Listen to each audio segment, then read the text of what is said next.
Keep on the sunny side, always on the sunny side. Keep on the sunny side of life. It will help us every day, it will brighten all the way. If you keep on the sunny side of life.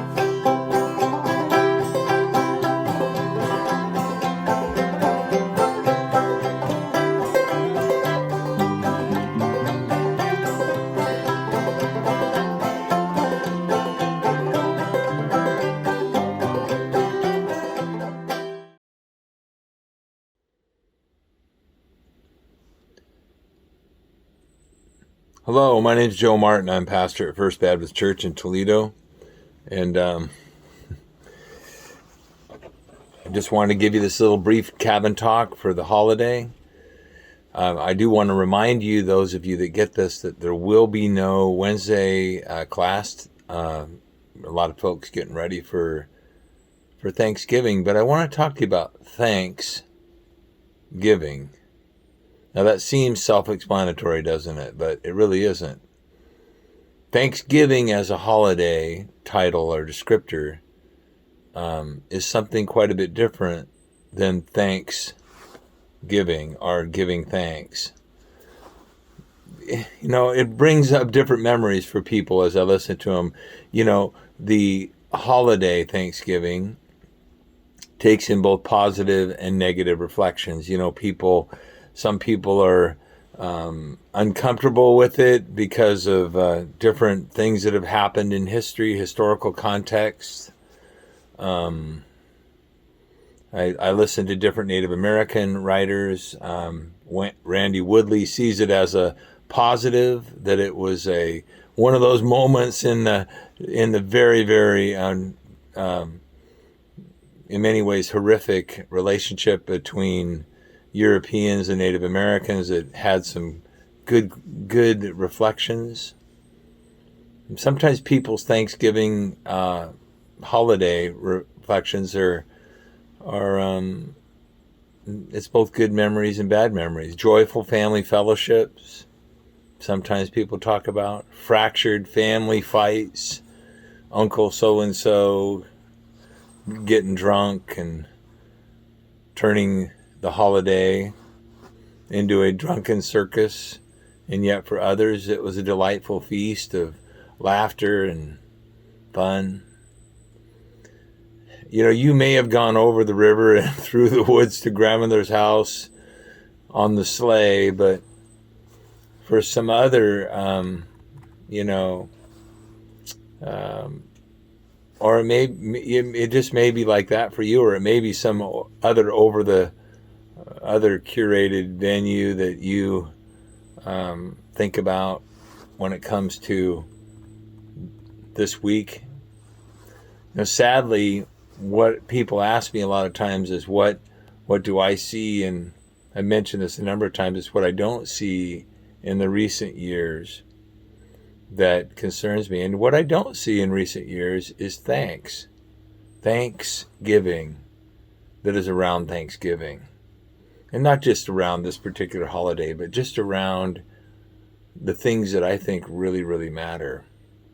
We've lost our ability to disagree and be disappointed and still be thankful for each other as a whole, to still be thankful for the people in our life and the places in our lives, to still be thankful and have the humility that comes with a true expression of a true feeling of thanksgiving, of thankfulness, that works itself out in expressing it as thanksgiving to the people around us. You know, I look back in my relationship with my dad, and my dad he's gone now, and many people in my life who, you know, they're like everybody else. They're a mixture. They had super strong positive things, and they had weak areas too. But, you know, I look back at it, and as a whole, I'm so grateful for him. I can give a lot of thanks for him for the things that he gave me, the experiences that we shared, the help he gave sometimes, and I'm also thankful for the fact that I was able to express it to him. And yet many families and friendships and even church fellowships are cancered right now. They're riddled with alienation over cultural or political or relational disputes that don't seem to have any end. The ability to still see each other with grace and gratitude is in many ways lost. In fact, the love that practices thanksgiving for other people is now spoken of in some circles as an evil compromise with the enemy.